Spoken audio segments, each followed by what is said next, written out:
Happy Saturday, everybody. We are live on the WHO and KXNO Facebook page. And, today is game day.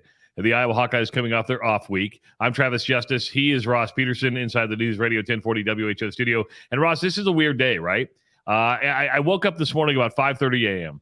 and got on Facebook, and I saw a meme. Today is a great day to beat the Ohio State Buckeyes. Yeah, baby. But then it hit me. That ain't going to happen. It's not going to happen. I don't see a way that it can happen. And the only way it can happen, and I don't mean to be Debbie Downer, I don't mean to be a depressed guy, but the defense is going to have to score like 4 times, and the special teams is going to be like 2 returns. I mean, there's just you look at the number 2 Buckeyes, and you go, oh, damn, this team's loaded. It got me so scared. I've already mixed a Bloody Mary. In fact, I've got a meat stick in here, all right? I've got a meat stick, stirring that thing up and put even more Tabasco sauce in it. I'm jealous. I wish I had a Bloody Mary and a meat stick. I'm just stuck here with my meat stick. All right, so let me just counter for a minute here, and if there's a moment, sorry, that's me. There's a moment to be optimistic. At kickoff when it's 0-0. It's 15 minutes before kickoff, right? Yes. Is this defense good enough to keep the Hawkeyes in a football game? Yes. Can the special teams do enough to flip the field and make, if all the things go the right way, have we seen worse Hawkeye teams beat better teams? Yeah, we kind of, yes. So do I think any of that happens? No. Okay. I think this is a 35-10 football game, and that touchdown comes from one of those things you're talking about. I'm going to throw some things at you right now. I just want you. I want to watch your facial reaction because you have like all these great facial reactions, right? Right. I love to do that. Right. Ohio State is the highest scoring team in the country. Okay. Ohio State has 44 plays of 20 or more yards this season. Wait, hold on. You said they have what? 44 plays of 20 or more yards this season. How many do the Hawkeyes? It's not more. 44 plays in a game? I'm not kidding. I'm not trying to be a smart ass. It gets 24 of those 44 plays have gone for 30 plus yards. Tight end Cade Stover has 3 receptions of 30 plus yards, the most among Big Ten tight ends. Oh, wow. I would have thought that was Laporta. The Buckeyes lead the nation in average per play yardage, 8 yards per play. 8 yards per play. 20, there are 1, 2, 3, 4 20-plus yard makers. Emeka Ugboka has 15. Marvin Harrison has 9. Mylan Williams has 5. Cade Stover has 4. Dude, I need some comparison here. Do you have any idea what the Hawkeyes numbers are on the season? I don't, and I apologize for that because you know what? Ohio State's really good on their game notes of like, hey, here's what we're doing. Travis, it's not that they're necessarily really good on their game notes. It's the stuff you're proud of. Your game notes are the stuff you're proud of. You don't ever put in there, how much your team is struggling or what. That's shocking numbers, though, because I know that the Hawkeyes are a long ways behind most of those numbers. Man, dude, this is an explosive offense. I mean, that I knew. It really is. I knew going into this. This is an explosive. I'm trying to get that bright light out of the way. This is an explosive offense, and it's going to be a matchup for this defense like they haven't faced yet this year. And we have an offense that we could do this all day about how anemic the Iowa offense has been. But again, one of those dominoes that would have to fall in order for that optimistic thing to play out that we can only do for another couple of minutes here is the offense has to have a up yours kind of day. The offense has to have the type of day where everybody goes, oh, wow. The type of day where our phone conversations on Sound Off tonight are, where has that been? I don't think that happens, but that's the type of offense that has to happen today because this is a really good football team. Your buddy Drew says today's best bet is taking the under. Going over 50 implies two things. The Iowa defense give up 40 plus, or the Iowa offense scores more than 10. Neither will happen. When I saw this line pop out, and you kind of start, I usually do the math in my head because we all know Vegas is really good. They're really good. The math in my head right away was, or it goes to those lines and says, okay, the over-under on this game is right around 50, and they think it's a 30-point game. Vegas thinks this game is going to be 39-10.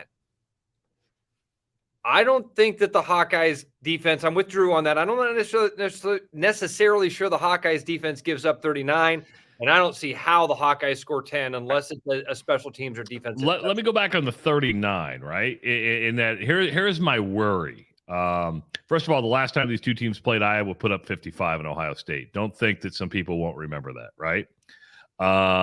Also, it depends on how long this defense is on the field. If the Iowa football now Ohio State defense it's not as good as Iowa's defense, but if Ohio State is good enough to keep Iowa's offense off the field and keep that defense on the field, they're going to be gassed by the end of the day. And sometimes when you're gassed in the fourth quarter, the pedal just kind of goes closer to the metal, and you just start. Let's see how fast you can turn it on. I think if Iowa were to give up more than 40, it happens late in the game, to where they're just gassed and they don't have anything left. Yeah. That's where I would see it. John says, I think the question is, where do we find 3 more wins to become bowl eligible? It's also notable that Ohio State defense coordinator said Iowa is easy to prepare for. Duh on the last part. Okay, the 3 wins thing is the thing I want to do. Again, I'm not just being optimistic about today. I'm just saying pump the brakes on the rest of the year, because after today, none of these teams are guaranteed anything. I would agree with you 100%. Like, you wouldn't put a permanent marker W or L next to any game left on this schedule. So, and I think it's for all the teams left too, right? I mean, it's like all the right there. Yes, throw a blanket over them, like we've talked about with the Big 12 on the Morning Rush. Everything is so close with a group of these teams in this West that I don't know. Where do we find those 3 wins? They're there. Got to fight for them. It'll be interesting to see how this team really handles everything with the week off, right? And I don't know if you can hear this or not. Hopefully you can hear it.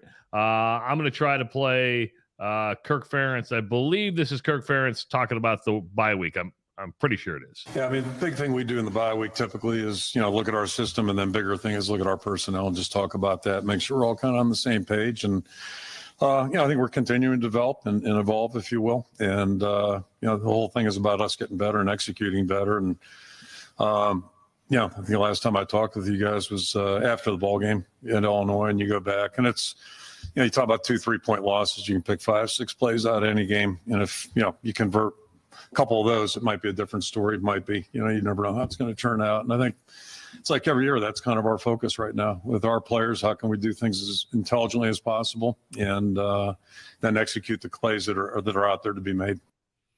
I don't know if you can do that against Illinois. You can do that against Purdue. You can do that against Minnesota. I don't know if that strategy is going to work against Ohio State. Well, I mean, I think it's not going to work against Ohio State, Travis, but that's the strategy you have to have. Yeah, well, you're right. You've got to go into every game. And that's classic Kirk Ferentz quote. I love that because he's being very honest there. That's not coach speak. Like a lot of people would go, he's just, no. That's exactly the message that he's consistent with for 20 plus years. We got to limit the mistakes. We got to win in the margins. We got to play smart football and take advantage when the other team makes mistakes. Because if we just play within the margin, if we play within the rule book in this box, they're going to step outside of it, and that's when we take advantage and we win by 3 rather than lose by 3. And I mean, he's right about everything he says there. If you go look at a 3 and 5 point loss or a single possession loss, you can pick 3 to 5 plays out of that game or 3 to 5 calls, which is where we are wont to do as fans, blame the officials, and say this game would have changed drastically if the ball would have gone a different direction here. Or if we would have made a different thing. This is the thing we've talked about a lot on Sound Off, having playmakers. Yep. In those moments, having a player that makes a play rather than not make a play. And So, I mean, again, I like what he said there because I think that's honest. I know a lot of people hear that and go, oh, that's just coach speak. And that's how the guy is. He's consistent. Here's Coach Ferentz talking about the Ohio State offense. But you watch them sequentially, and the thing that jumps out at you is it is tough to knock them off the tracks. It's tough to get them behind in the count. And, good defenses try to do that to offenses is make them, have to go the long field or, third and longs, those kinds of things. And, it's not easy to do it for this football team because they're just really, really adept at what they do. And then they've got that explosive capability too with the receivers. Here's the big thing. If you really want to slow them down, and hear me out and tell me what you think, Iowa's offense is going to have to get past the 20 and 25 so they're not giving Ohio State a short field. Torrey Taylor is going to be huge here. Yeah, real smart of you, Travis, to kind of think of that that other chess move, because that was another quote. I'm like, man, he's exactly right. That is exactly what, and that goes back, all of that, what he just said there goes back to where you started all of this with that big play capability of Ohio State, right? I mean, you having all of those 20 plus yard plays, you're getting a lot of first downs in that. You're scoring from a long ways out, and trying to force an offense like this into those positions is really difficult. You're right. One of the things that would help, hey, Tony's here. One of the things that's going to help that defense do that is the offensive side of the ball. Getting this anemic offense moving the ball a little bit will help, but dude, we all know that's not going to be enough. Like, the offense has to start carrying some water.